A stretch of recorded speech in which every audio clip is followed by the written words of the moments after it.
this is a tool that you can use to solve real, important, big biomedical questions.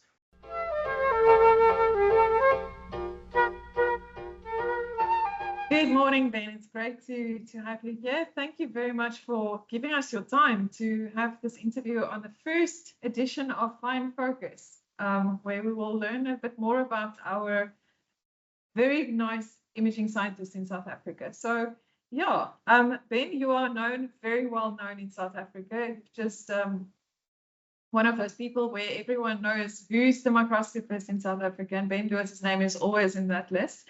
But not all of us know where you came from. How is it that you are what you are today? So I would love to know, what was your journey like? Where did you start? Where did you come from, of course? And then tell us a bit more about Ben Loos, please. Great, Lisa, I'm so excited to be here. So thank you very much for this opportunity.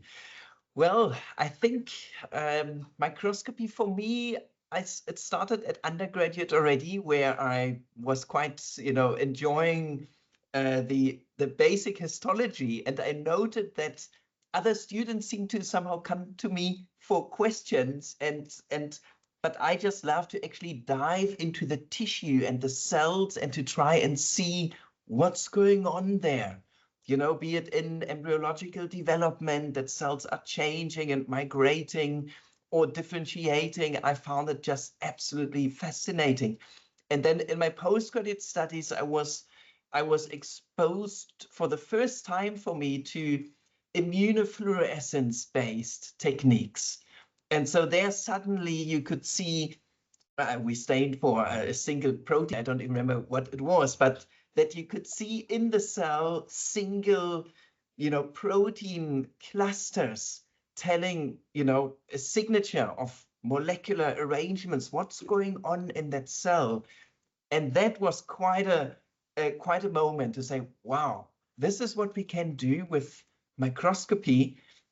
And then the story continued, then we actually bought in our department a very good microscope that allowed live cell imaging for the first time, and to see actually living cells responding, be it mitochondrial networks moving. That was, I think, by then I was really sold that there is no turning back. If we want to understand cells and cellular function, we need really good imaging equipment to capture that. And, that was probably, these were important highlights that got me completely sold. And now I couldn't think of any research without imaging. Oh, wonderful. I'm very, very glad. We can hear your passion. That comes through every time we speak about imaging. So thank you very much for that. Just a bit for our younger people, you are from Germany, right? Where did you grow up? And so I'm from Germany. South Africa. Yeah, correct. Yeah. So I'm from Germany, from Berlin, from East Berlin. Was born and raised there, and then I was traveling as a tourist to South Africa many years ago in the late 90s, and met my wife, who is from South Africa. And then a little bit of time went past, she came to Germany, and then we decided to come down to South Africa. And that's initially, I thought I would just, complete my studies actually here, which I did, but then the master's became a PhD, and that's where I already started to get quite deeply into the imaging. And so we kind of never left. And so, yeah, that is kind of my background from Berlin. It's a win for South Africa and a little bit of a loss for Germany. So we're very glad that we stayed. And it's now basically here for us as South Africans. I remember that you were one of the founding members of SABI, South Africa Bioimaging, right? Can you tell us a little bit about the early years of SABI and how it started and what was behind this journey of SABI? Yes. So SABI, the South African Bioimaging, so it started actually already quite a few years ago, from mainly driven. So in 2016, there was quite a lot of engagement with global bioimaging, right? The global network for the imaging communities that was in strong contact with South Africa mainly through UCT, the University of Cape Town. And so I was kind of introduced to that in 2016 to see, Ben, listen here, this is what's going on. We need to build this for South Africa. We need to bring this to the surface for South Africa. Would you be interested to, to join what, I didn't even know really what GBI was, and SABI wasn't really formally existing. But this is how I was introduced to the global bioimaging community, and saw immediately that this is really about how do we make state-of-the-art imaging available to universities in a sustainable manner that fosters publications and standards and so forth. So I knew this is really important. And only a few years later, so informally in 2018, we launched kind of SABI, South African Bioimaging. It was quite local here in the Western Cape, but we already introduced it to the NRF and so forth to say, look, this is what we are interested in building. And then quite a long learning exposure still happened, where we were very actively looking at how do imaging communities, how are they built and how do they become sustainable? And one can say formally, last year in 2023, we really launched the South African bioimaging community with a website, with a formalized community, and introduced it also to the rest of the world as such.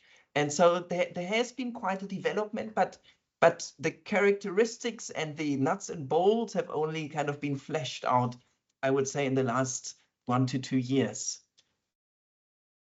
Yeah, thank you very much for that. So that leads me to the next question. What is your vision forward for SABI? Where is SABI going, and what would you like to see happening in the next few years with SABI? Yeah. So what is the vision? Well, one vision is, of course, one part of the vision is we would like what we know about imaging and what we know what's going on globally. We would want to make that available to the many universities that we have in South Africa. And so now that may sound quite easy, but it's actually very, very difficult, because we are lacking knowledge that microscopy, fluorescence microscopy, is a really integral, powerful tool for life science research. So there are many aspects that we are wanting to build and foster through SABI, and one is knowledge. So bringing knowledge to the universities, to the PIs, to the students, the postdocs, to really show this is a tool that you can use to solve real, important, big biomedical questions. That's the first. The second is know-how. We really want to help building the know-how. We have already a lot of know-how in South Africa, but it's not connected. So therefore, we also don't have a voice. We don't have a community voice that says this is bioimaging and this is how powerful we actually are. And then the third important aspect is sustainable imaging. So how can we learn from the other environments globally how to make these very costly instruments cost effective in a sustainable manner that matches our unique South African landscape, right? Our academia landscape, our funding landscape, and so forth. And then the last important aspect is I would really hope, and that's not me, that is how the communities are really, how I've seen them successfully impacting, is we need to be on the radar for the roadmap for South Africa, so that bioimaging is part of a strategic investment from the top governmental structure, so the Department of Science and Innovation, to say, for the next 5 years, this is an investment and this is being followed through. And so this is how many other big communities have been incredibly successful, and this is the global north. And so, of course, we would like to not be left behind, right? We have beautiful potential, very eager students. We have major issues with regards to diseases and so forth. So bioimaging is really important. And that's what we want to bring across through SABI. Wonderful. But Ben, you just mentioned we have major issues in South Africa, but what do you think are the obstacles then for growth in bioimaging that needs to be addressed, and how should one make sure that SABI moves forward despite some obstacles that we have? Yeah. So I think Lisa, there are different levels where there are obstacles. There are obstacles with regards to just knowing, so that there needs to be more knowledge, a platform where knowledge can be easier distributed for the students and the academics to see this is working. This is a method that's established, it's publishable, here's a paper, this is in-house, has been, verified. This is not a technique that, we need many months and very costly investments to get something through. So knowledge for the PIs and students, this is a bottleneck. So we are not fostering really to build on the knowledge that we already have. And that's one level. The other level of a bottleneck is, of course, and it's related, is limited funding. So of course we need to showcase bioimaging, that it is a good investment for the PI to invest into the student for the techniques, for the data. It's a good investment for the data, for the paper, for the training of the students, all these important tick boxes, right? But that it's also a bottleneck is, how do we make that investment as cost effective as possible in the very unique South African environment where we have very limited funding and very limited know-how. So these are, I see, two bottlenecks that, through SABI and through being plugged into the global community, we can kind of adjust and edit and make fit to this unique landscape that we have in South Africa. There are many other bottlenecks, of course, but these are maybe two important ones. So we want to make that entry level really easy, that the student can kind of start on a really good level and get a good head start. No, that is really a great answer, and thank you for that. I would like to quickly go back to something more personal. I know that you've done the Comrades Marathon fairly recently. And